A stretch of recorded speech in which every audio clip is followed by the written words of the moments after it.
The Helms Athletic Foundation was a Los Angeles-based sports organization founded in 1936 by a gentleman named Bill Schroeder, who was a sports memorabilia enthusiast and collector, and Paul Helms, who is the founder of the famous Helms Bakery, notably the supplier of bread for the Olympic teams from 1932 to approximately 1984. Together, they shared a commitment to honoring athletes across a broad array of sports, and they did it in a way that no one had ever done before. And on a grand scale, the Helms Athletic Foundation really was the precursor to the modern halls of fame that exist today.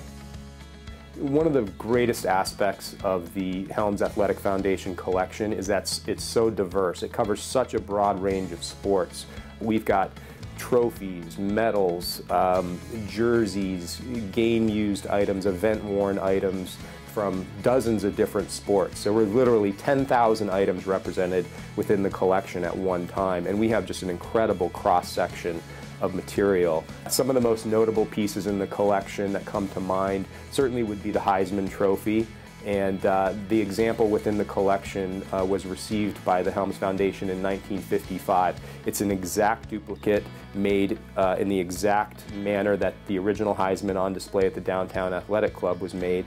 Another really incredible item within the collection is Herb Pennock's game-worn baseball glove from the 1927 World Series. It's a glove that he actually inscribed and autographed to Joe E. Brown, who donated it to the museum. Joe E. Brown was, of course, a famous actor and comedian. That's an item that's just such an incredible piece of Yankees history, and we know there'll be a lot of bidding activity on that one. In the way of diversity within the collection, we have a lot of female athletes represented, and one of the most notable pieces is really a terrific tennis outfit, custom made and worn by Billie Jean King. Of course, you know, one of the most celebrated and exciting tennis players of her generation, and it's very rare to see a custom piece like this worn by a tennis player of her prominence come up for auction. So we're really excited to see what kind of potential that has. It really branches out. I mean, we've got auto racing items from the collection of racing pioneer and legend Barney Oldfield.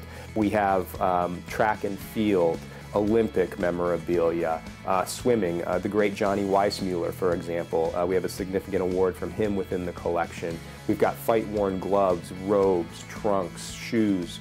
In terms of boxing memorabilia, this is going to be one of the most significant auctions collectors have seen in a while. We have a ball from Wilt Chamberlain's first game, his professional debut. And kind of on the other side of that, we have Lisa Leslie's ball that she used to score over 100 points in the first half of a high school game. One thing that really makes this collection special is the fact that its founders, Bill Schroeder and Paul Helms, built such a network within the sports world that all of these items were what we call primary source acquisitions. They got these items right from the players or the players' families. They knew these people. They had relationships with these people. So that's what really makes it special, and I think collectors are really going to appreciate that. Given the historical magnitude of this collection and all the history behind it, it's really just a tremendous honor for our firm, SCP Auctions, to have been selected to handle the sale of this collection. And it's really unlike any collection that's ever come to the marketplace, and I think collectors are really going to respond.